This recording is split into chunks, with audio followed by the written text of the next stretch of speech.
Welcome back. I'm glad you're still with us here on MorningAtNTV. Time now for the Kickstarter, a look at how the politics of the day is shaping what goes on across the country. We come on the backdrop of an opposition tour, that is by the Opposition National Unity Platform. We shall be looking at the standoff between the opposition party and the Uganda police, interpretation of the laws, but most importantly, what does this mean ahead of 2026? Is the National Unity Platform effectively launching the campaign, and that the police should be looking out for that, especially with regard to the fact that no campaigns have been let off officially? Well, it also matters to see things from a different perspective. I'll be introducing my guests very shortly.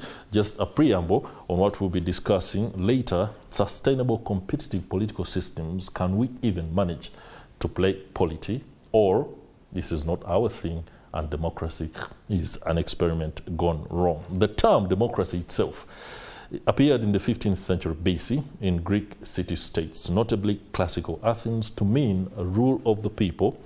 In contrast to aristocracy, it is derived from the Greek word demos.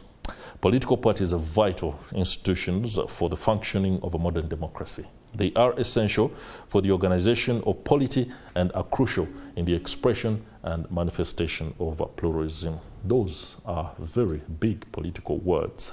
My guests are going to help us understand whether we are on the right track. In studio, I have the Deputy Resident City Commissioner, Jinja, Henry Kitambula. Many thanks for joining us. It's my pleasure. I also have with me Job Kiija, a governance expert and lawyer, who will be also helping us make sense of some of the goings on in the political space. First and foremost, I would like to ask the question, and rather pose the question to Job Kiija, what he makes of the latest crackdown on the National Unity Platform mobilization tour by the police, and whether, because we've seen this before, there is a lot of political deja vu going on right now, and for institutions like NTV or the media, the tendency to talk at it in the way that we do sometimes could be seen by some as a broken record, but it's not, because it shapes what happens on a daily basis and what could happen to the political space ahead of 2026. What do you make of the latest standoff? I think for me, this really, like you rightly say, it is not new. It is more like the modus operandi of the state, in as far as political opposition or dissent is concerned. We have seen this since 1996, when we had the first election in this country. Our politics really has been shaped by violence. And of course, the one key denominator or the common factor in all this has been the government in power. Now, it's very unfortunate that we are failing to outgrow this kind of politics, because someone would expect that for a government that has been in power for almost 40 years, by now they should be looking at what kind of legacy are we leaving behind. Is this the way I'm going to continue dealing with the political opposition? First of all, is it criminal to even oppose, especially when you're saying you are in a democratic dispensation? If the answer is not, then you should be asking yourself the question, what am I doing wrong that is making these people look hostile to me, or that attracts this kind of reaction that I am using towards them? So for me, I need to say that what is happening now is actually setting the stage for what we are going to see in the 2026 elections. We have done studies and analysis, especially in the build-up to the elections.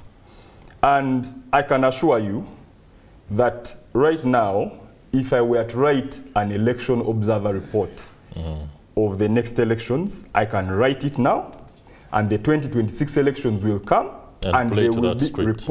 I will be spot on, I can assure you. From what we are seeing playing out right now, it is so clear that the elections are going to be violent. But the question we need to be asking ourselves, the question, to what end are we going to be in violent politicking? And I think, of course, you can say that it takes two to tango, but the question for me is that we have had one common denominator. I can actually say since 1970, when was that election? 1970, 79? 1971, because he says after the toppling of the regime, when Amin took over, he took his first gun to the bush. So he started then. Yeah. So you have had one common denominator in all the elections since then. Yep. That is the only factor that is not changing.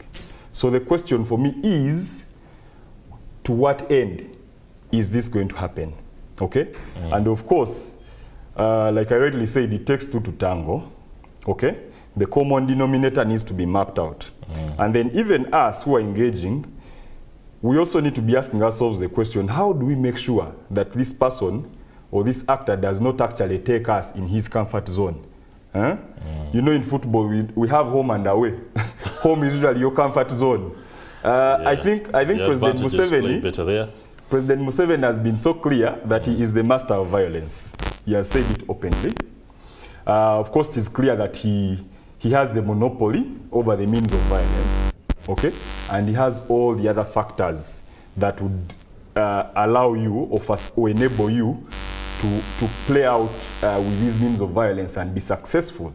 So for those of us, there's something called propaganda in war or in any kind of contestation. If you look at a number of these wars that are happening globally, whether it is the Russia-Ukraine war or even Israel-Gaza, you realize that narrative is also important.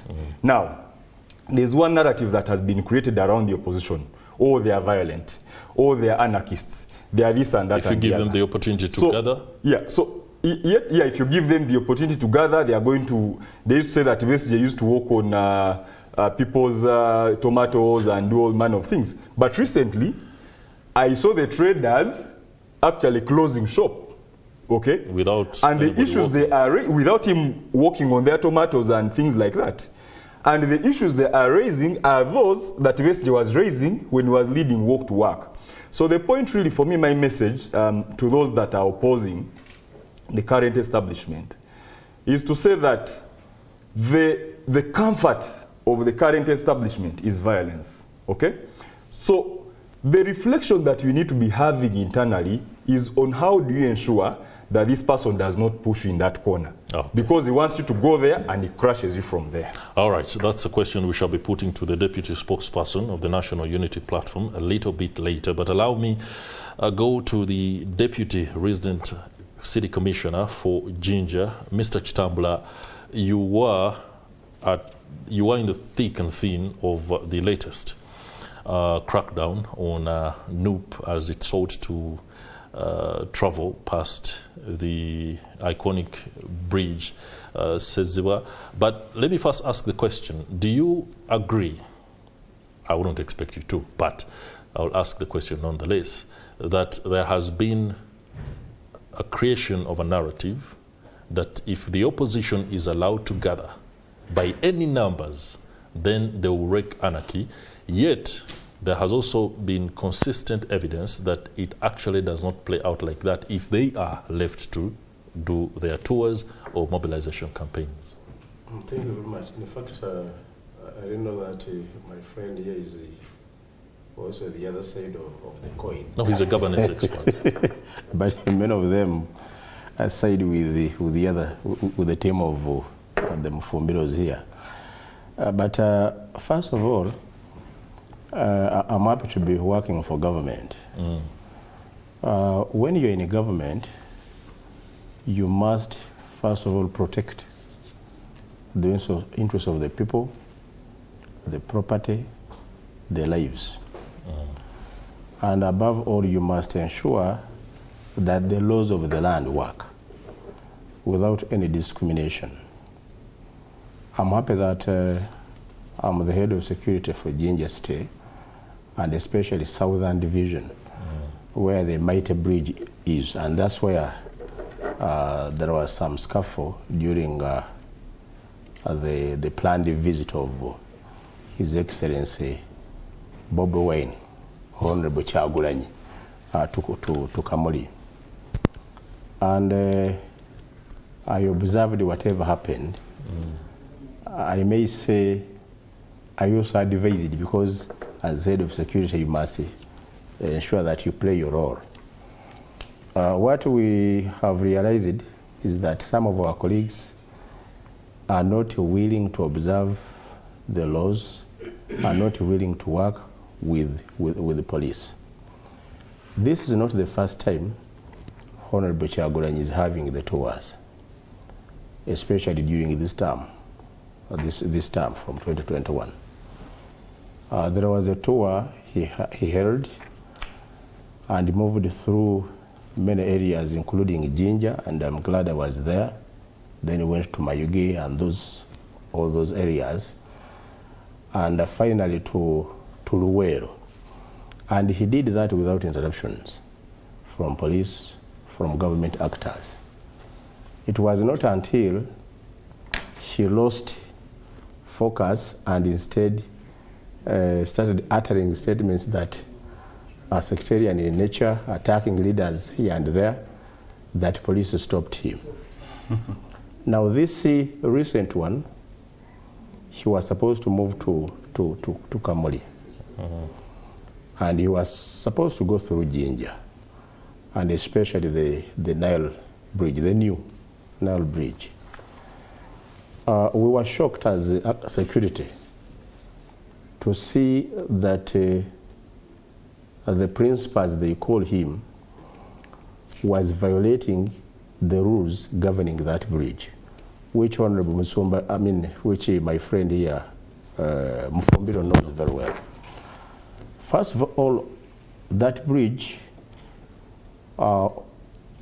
have around 3 or 4 major rules. Rule number 1, motorcycles are not supposed to go through that bridge. They are supposed to use the old bridge. Number 2, motorcycles of all nature. Border. Even the ones of police do not use that. Then number 2, that bridge, the pedestrians are supposed to use the established walkways, not the middle of the road. And the walkways are not so wide, because if you have a procession, you cannot fit in the walkways. And therefore, meaning if you have to have a procession, then you should ask them to go through the old bridge. Number 3, the vehicles that move on that bridge are supposed to move at 80 kilometers per hour. And those rules, we make sure that they are observed. On that day, Honorable Kyagulanyi and his team mobilized people all the way from Njeru. Then they wanted the team to cross, including border boys and including everybody. And the RPC and then the DPC talked to them kindly. Let these other people go and use the other bridge, then your vehicles can go through. So they refused, and the police had to act. From there, when police acted and the borders left, the principal was allowed to proceed. When he reached Ambakot, he wanted again to go to Jinja city, where he had not planned to visit.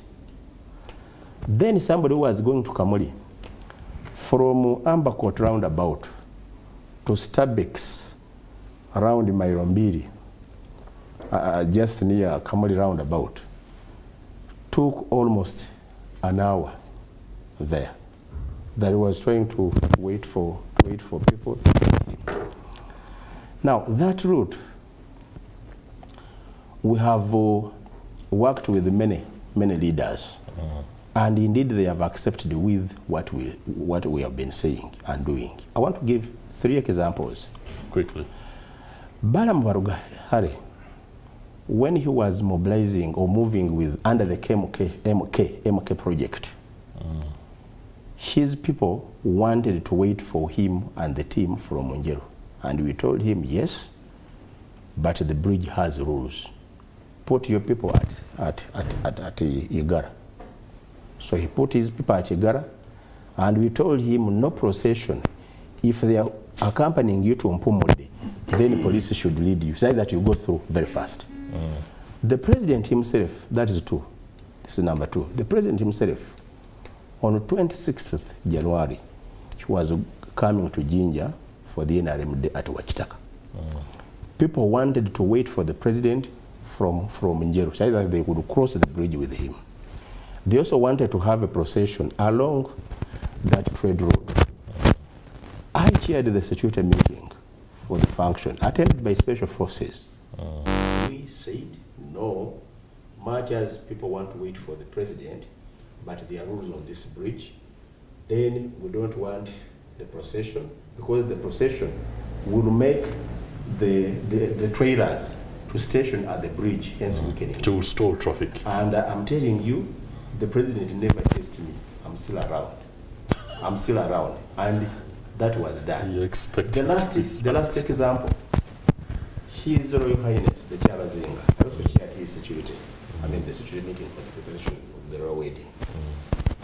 His Royal Highness, the Charazinga, wanted to have a royal tour along the Jinja streets with the Ineband. And we sat with the security team for the Charazinga. And we said, yes, the tour is okay, but we are requesting Baba to at least adjust in the routing, so that we don't cause traffic on the road and at the bridge specifically. Okay. I'm telling you, the Charazinga agreed with us, and that was done. Now we're asking ourselves, why doesn't Honorable Kyagulanyi adhere to some of these rules? Good question. Why doesn't he have a work with us to ensure that he has a smooth transit to his areas? With us in the studio is the Deputy Spokesperson for the National Unity Platform. I won't rephrase the question. Well, I first of all want to apologize for stepping in last with the viewers and all the comrades who are with me this morning. Good morning. I would like to, first of all, it is not true that my friend here, the RCC, the Deputy RCC, is RCC Deputy RCC. Deputy RCC, Justice Southern Division. Is to blame for what is going on. I think it would be wrong to castigate him for the impunity, because before he was RCC, this anarchy has been happening. I am a born of Jinja, I know. I've seen anarchy of this system for so many years, even when he was not in Jinja. So, for me to castigate him and crucify him for what he wants to own, I would be doing this country this service.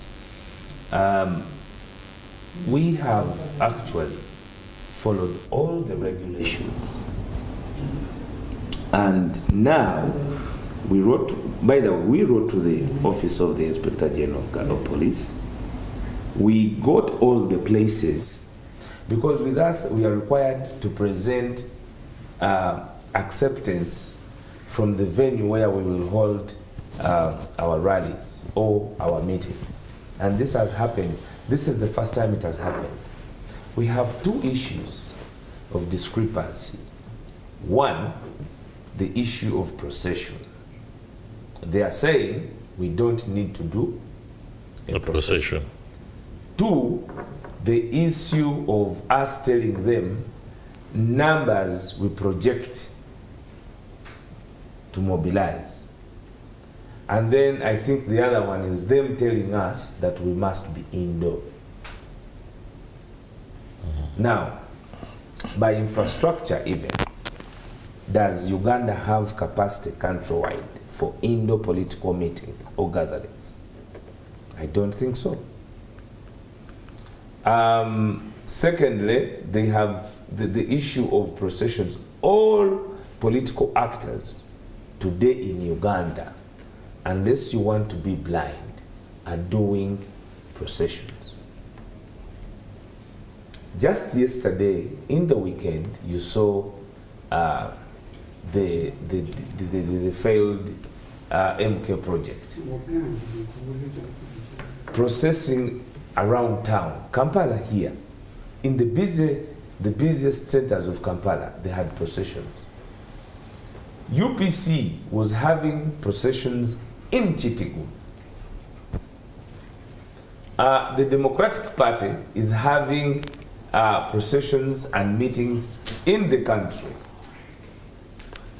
We have Barugahari had a procession in Hoima. We have had all these other, you saw the one of Nyamtoro, you saw the one of, what is her name? Abba. You saw the one of Kasoro. Yes, they don't have the numbers, but they are processions. Now, he admits to two things. One, delay, that we have huge numbers that create delay. Two, he admits that the message, and this is where we must understand, he is the head of security. He says the message led to the estoppel of the other tour, which is not true. That we will discuss later. But why the police is high-handed, I think this is a political maneuver, suffering from people power phobia, and they have done this like the civic consultant has been dispelling. They have done this to the opposition. They are doing this to us because they want violence, because they know that when... Okay, thank you very much, Mr. Mufumbiro. You raise issues that, of course, the RCC will respond to, especially with regard to the fact that other processions are allowed to go on, and actually the fact that there isn't any kind of mobilization space that can allow for NUP to do the job as it is wanted. It's top of the hour. Time now for a short break, but when we return, this conversation continues. Do stay with us. Have heard from the deputy spokesperson of the National Unity Platform on exactly what happened, and on that particular day that they were blocked from crossing the bridge. I'll allow Mr. Alex Waiswa Mufumbiro to quickly finish his submission that he was making prior to the break, and then we shall return to asking the question, what is the legal framework under which the Uganda police and the opposition political parties do operate? Who is violating what, and who is allowing the law to be broken straight in their face? Yeah, as a wrap up, clearly the deputy RCC enumerated that it is about the message. We are stopped because of the message and the numbers. What is funny is that they blocked us as we were entering Kamuli. They did not, we had the scaffolds to delay us, of course. We went all the way being tear gassed, being shot at, being bombarded with different colors of water by the security forces. And then as we reached Buolero, Buolero is the border of Jinja and Kamuli. And in a military style, they camped up the hill such that we would be easily submerged in the valley by their tear gas and criminality that was organized against us. It is clear that the government is in charge of organizing this criminality, this violence against us, despite other actors, as I have said, doing the same. And it is part of the dehumanization and isolation of the people in the in NUP, just like they will arrest us for putting on berets, people in the general military court-martial for putting on uniforms. They have arrested tailors for sewing overalls. So the pattern of violence on us is what should give us the power and energy to move forward further in seeing that. So today, this morning, our our secretariat, our party, is meeting with the top police bosses, because as we returned from Seziwa Bridge, we found a letter from the police that was giving us a new set of directives. A set of directives that we will discuss about with them this morning. And these directives, as I have said, we agree with all of them. In fact, we have fulfilled all of them. There's only 2 or 3. One, the issue of having an Indo, that is impossible. Yeah, you've already made that very clear. The issue of processions, as we have said, all political mobilization going on, they do have processions, and the issue of us projecting the numbers that we will be having. All right, thank you. Which we find very, very unfriendly. Alex Waiswa Mufumbiro, thank you very much. I would like to get a governance perspective to this, and this is in light of what particular laws are being enforced when political gatherings, especially of the opposition, are rolled out. We have the Uganda Police Force Act of 2006, and Section 32(1) clearly gives the police powers to regulate assemblies and processions. And I quote, "Any officer in charge of police may issue orders for the purpose of directing the conduct of assemblies and processions on public roads or streets at places of public resort and the route by which the times at processions are made." The Public Order Management Act of 2013 says organizers of these processions and events, including meetings, must give notice in writing to the police not more than 15 days before the proposed date of the gathering. These particular sections of the law, each party seems to be working well within it. Isn't it so, Mr. Kiija? Interestingly, the laws you are quoting, I think, were all struck down by the Constitutional Court. Section 30. So we are operating in a vacuum. So actually right now, and I wanted to ask him, just a minute, when he said that, wait a minute, is it a section that was struck out or the law itself? Because you can't... No, there's a section. The section, because I was... So the sections that actually give them the power to stop convenings were actually struck. So who defines regulation and who defines regulation directing conduct of assemblies? Is it the police to say, okay, in my judgment as a presiding officer for this particular procession, I don't see it going the way we need it for the sake of public order, and then they decide what to do? No, you see, the police can't make laws. Laws are not made at enforcement. Laws are made through parliament. Okay? Laws are made through parliament. They are enforced by the executive.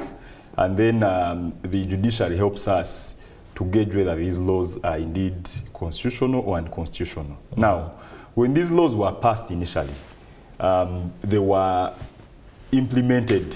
Of course, we know that there's also been selective application of these laws. Interestingly, the provision you've been referring to, the Police Act, was actually struck down in Mwanga Chivumbi versus Attorney General in, I think it was 2006. I don't remember when exactly. 2005.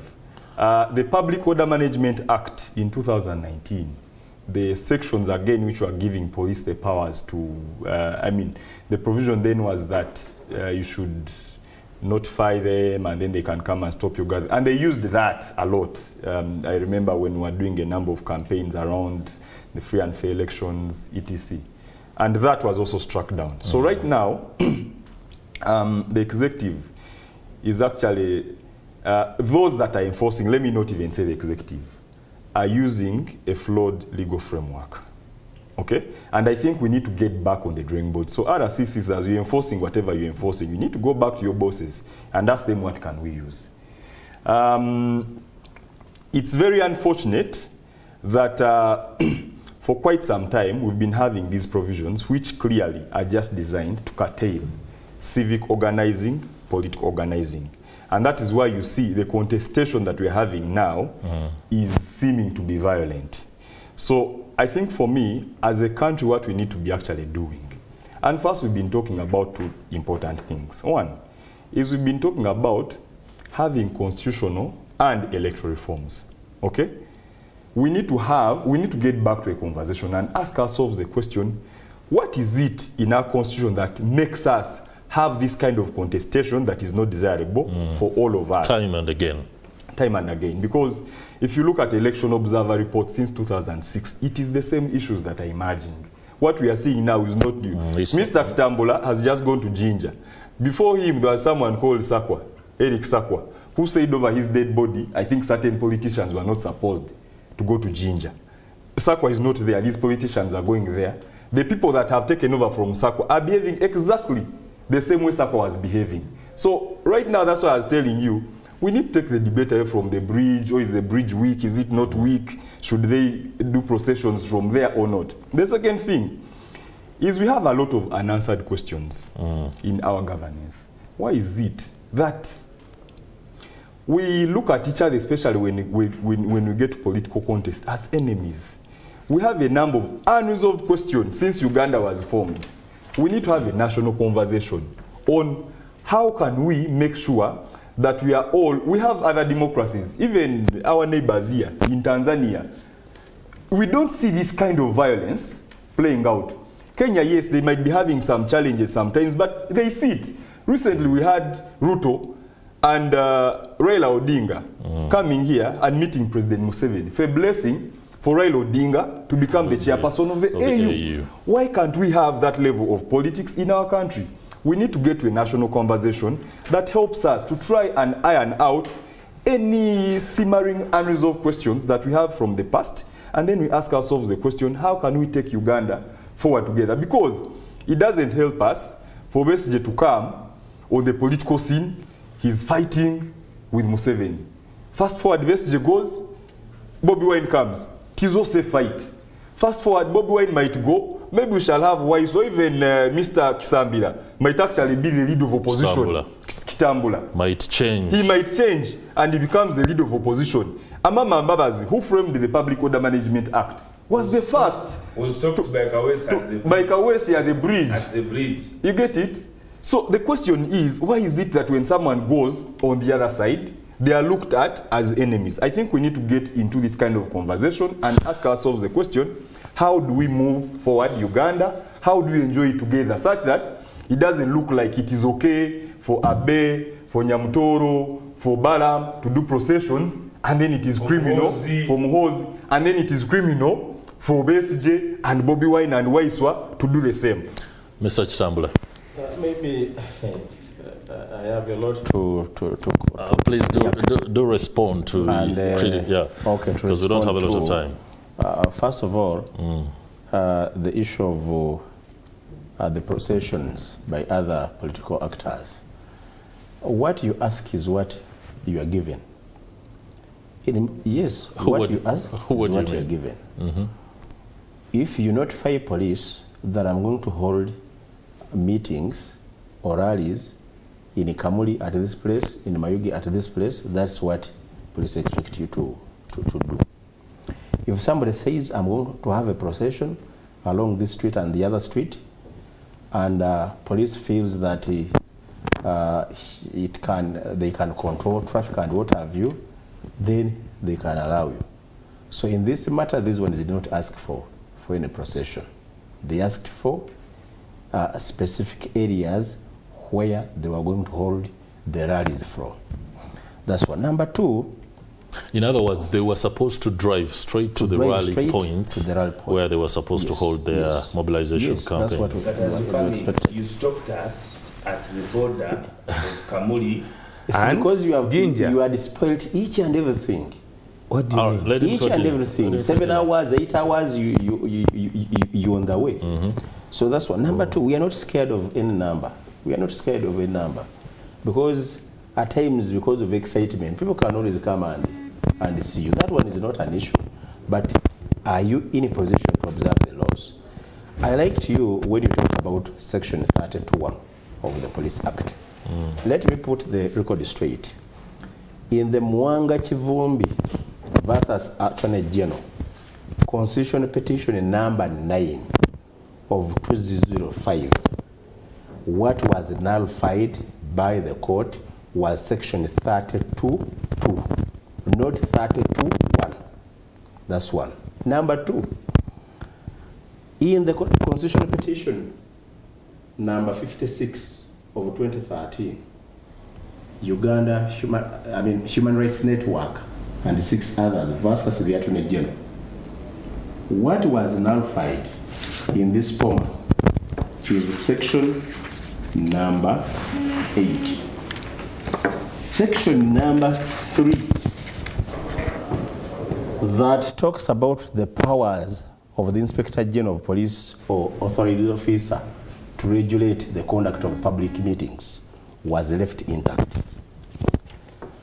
Section 9 that talks about the duties of police was also left intact.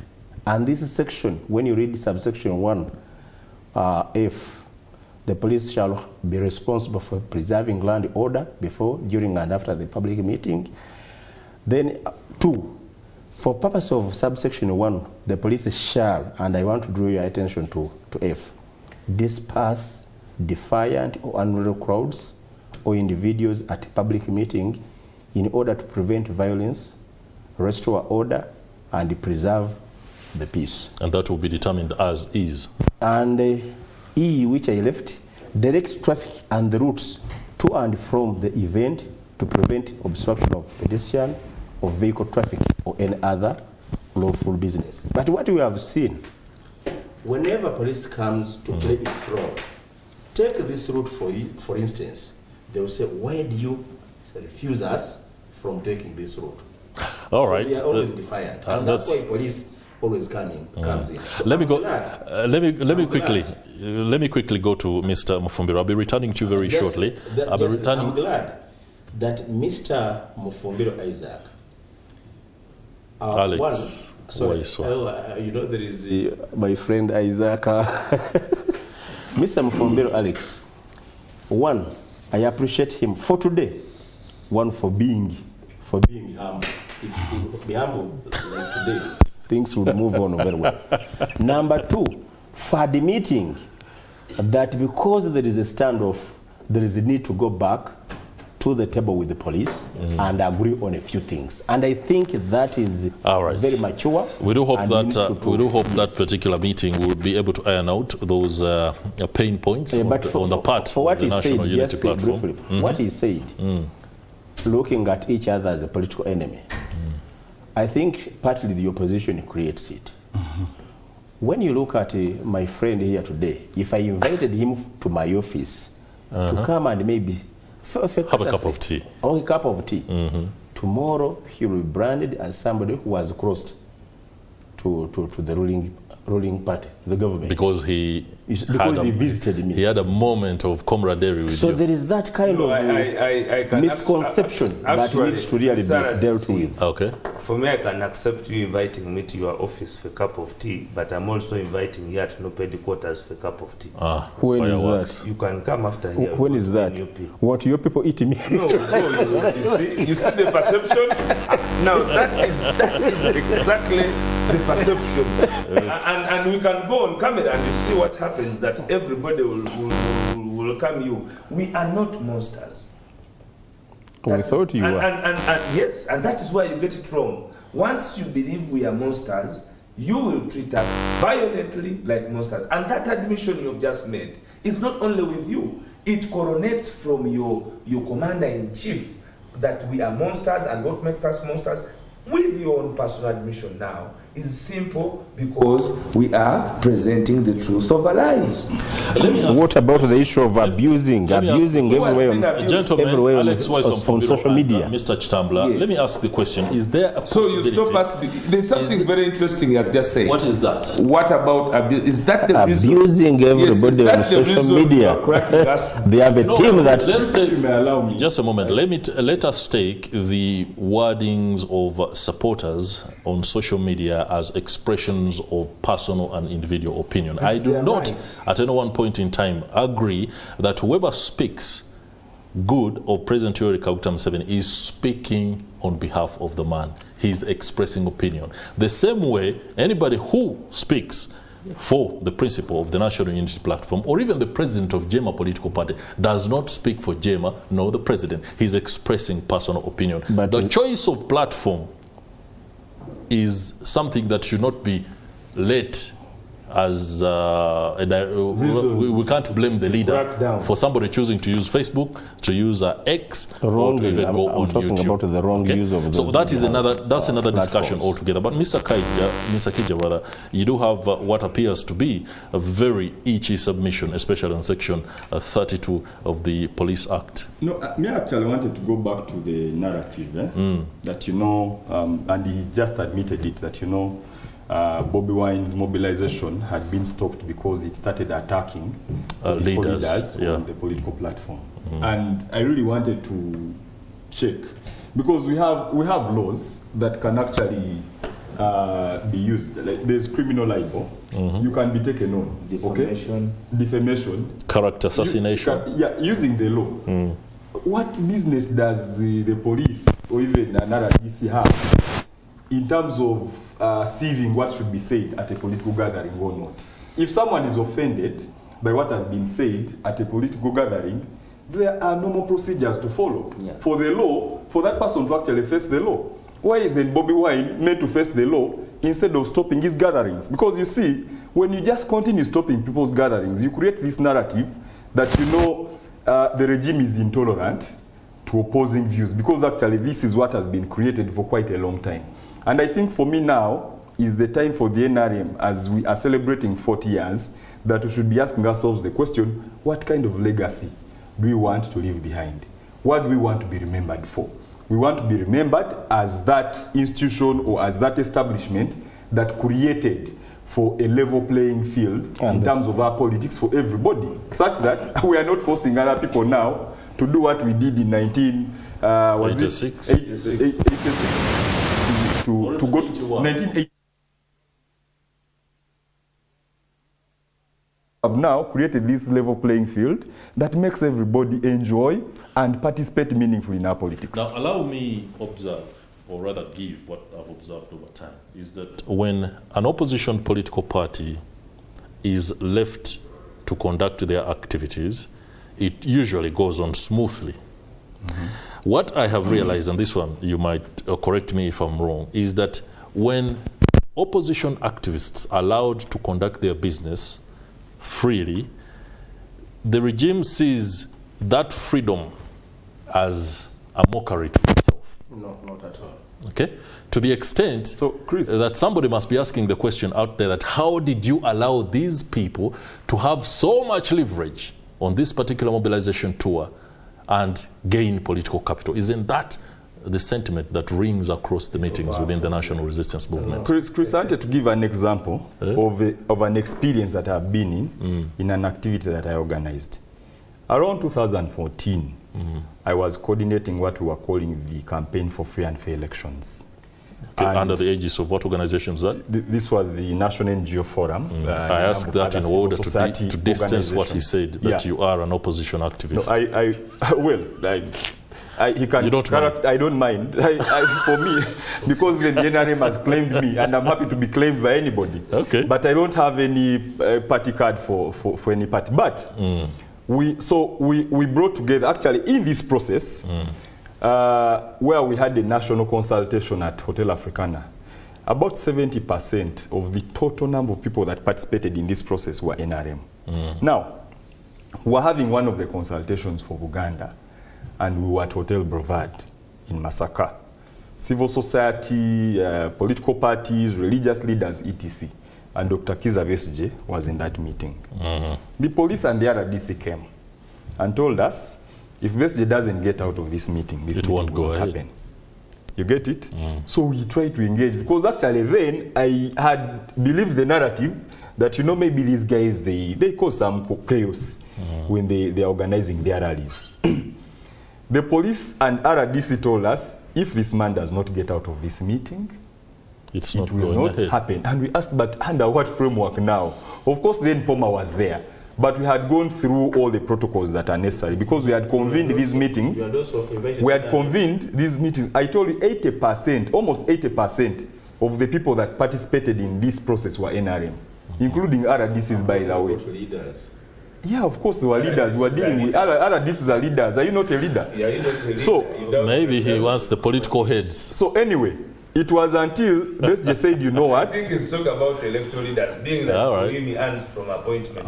Let him complete that submission. You two will have that conversation in the corridor. So we had leaders. Quickly, let's pay attention to him, please. We had leaders, we had district chairpersons of BNRM and all the other parties. We had MPs, we had them, councillors, they were all there. Okay? And I can assure you, almost 80% of those that participated when I did the analysis finally, it were NRM people. But, so it really took the calmness of Dr. Besje then, because he's someone that had been projected as violent and whatever. And he said, no, for the good of this exercise and process, let me excuse myself. And when he left, the meeting happened. And I can assure you, if Besje had not left that meeting, it wasn't going to happen. So the point you're making, that you know, when these people are left, and it is not just opposition by the way. There is political capital to when cameras capture an opposition leader conducting an activity smoothly. It is kind of looked at as something that is a dividend for the opposition, which the National Resistance Movement doesn't want. If I were to bring it to the local person, and let me speak in Uganda,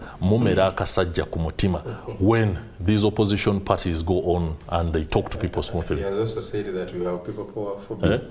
Do you feel which is not do you feel horrible? Do you feel bad as an administration when opposition parties are allowed to conduct their activities? Because I can assure you, the activities that the opposition has conducted and the police has let them be, the euphoria goes, they travel back to wherever they've come from, and then business returns to normal. It says I think we don't have any bad feeling. Tetumera kasajja kumutima. But frankly speaking, where you see a successful opposition meeting, opposition procession, know that they have worked very well with the police. They've adhered to all the guidelines. That why you see some bit of interruption, then there is something lacking. And I think our friends here, they feel bad if police does not intercept them. Yes, I've heard. Wait a minute. I've heard from many people, especially those MPs, who even go and pay some money to some police officers. Yes, to some police officers. You're making a grave allegation against the Uganda police. Not Uganda, from his region. You come and interrupt me a bit, say that I can gain popularity. That one is also there. That one is also there. Can you produce evidence to that? That one is also there. I want to protect the source. Can you? I want to protect the source. I want to protect the source. No, your officers. Your office allows you, as part of your job, as a resident city commissioner, you're not a journalist to protect your source. You're a person who is supposed to ensure that things happen. And you're presiding over police officers. Police officers are being paid. Those are not in the Jinja. Are being paid. I'm telling you. Where you are. No, I've been working in very many areas of the country. So you mean it was in Mukono? But the fact is there are those who do that. Right? Of security. There are four. Wow, that's interesting. By police officer. There are four. That's a good head. What is important to note, where you comply, you have peace. Where you don't comply, that's where at times the scuffle comes from. And now that we are going for this meeting, I'm telling you, if all goes well, and you comply with what police needs, you have Let me ask Mufumbiro.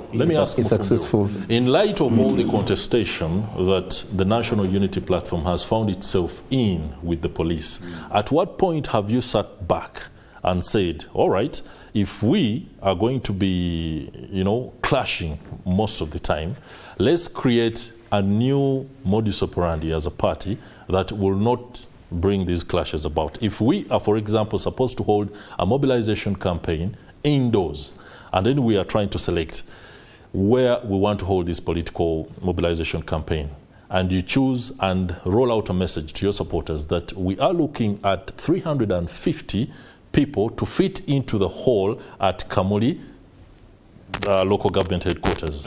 Isn't that a way of trying to ensure that you play well within the expectations of the police, but also most importantly, be able to reach your people, your supporters, and the masses in a way that leaves everybody pretty much comfortable. Have you had that conversation? Well, first of all, let me tell you. Okay. No, have you had that conversation? Yes, we have. Okay. That is why. And what have you come up with? And that is why I was giving you background.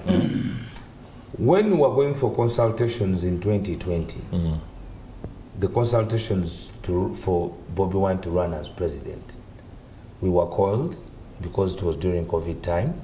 We were given direct misinterpretation, but we chose to have that misinterpretation. Those were extraordinary times, COVID. I'm yes. talking about now. No, I'm giving you a very vivid example. And in these times, we had to book a place, and in Kampala we booked Popo. I can tell you, Rita Nabukenya was murdered in Naguru as she was going to Popo. Not in a procession, but because of the attire she was putting on. I do not want to reduce this discussion out of the in box. I want it to be out of the box to understand. Just like he has admitted, we are seen as monsters, and that is why you know what you will do to a monster. If you assume there was a monster, you know what you would also do. Yet you have no gun. Now, when the person heading security of a region like Jinja tells you they view us as monsters, that gives you the statement to why we are treated the way we are treated. We were stopped from those consultations. We never did them. If you look at our mobilization, we always take interest that other organizations start. We leave the Muhozi, the failed Muhozi project, do its procession. It is affected by numbers, of course, but we let them do it. Such that in the public eye, everybody... Be courteous. In the public eye, it failed. Now it is called something else. Let's not debate that. When you look at other actors, they are being allowed, and then there's selective denial from the National Unity Platform. Let me tell you, be open. Look at all the processions that have been going on. But even then, when we were stopped in Buwero, we never used force. We stopped. We came back, addressed the press, wrote a protest letter to the police. That is showing leadership, not a point of weakness. To them, they celebrate thinking it is a point of weakness. When we were stopped at Sezibwa, we stopped. We retreated back to office. Even in retreating back, we were tear-gassed and shot at. Then we found a letter to the police. We are not against regulations by the police. We are not against regulations. We follow regulations. That is why in all the pointers we have been given, our point of contention is on those 2 points. When will we be allowed to address rallies? When they are addressing rallies. Because we are in politics. And hey, we are only being courteous to these people.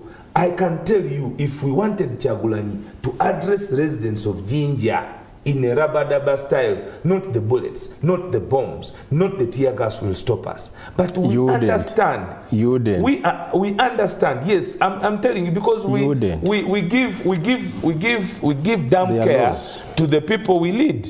I know that in Jinja, at the Amber Court, and in Nalfenya, when Bobi Wine was put in Nalfenya, you are not Msoga, you will not understand. But they killed over 50, you murdered over 54 people because of arresting Kyagulanyi in Luuka. If we were playing for that politics, nobody, it is criminal when the head of security comes on national television and tells you, my officers have pretended over, are bribed by politicians for us to kill Ugandans.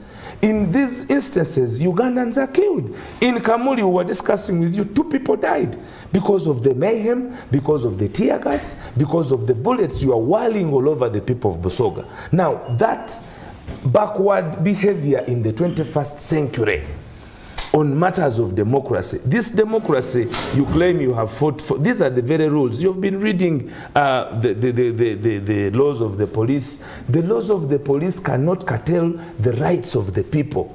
The right to assemble, the right of expression, like you're talking about, because your anger comes from social media, you tell me that because they are abusing people, it comes from the message. You cannot go through the legal processes. You are supposed to keep law and order, not to break the law. If you look at where we were stopped, which is that's why I said they fear the message.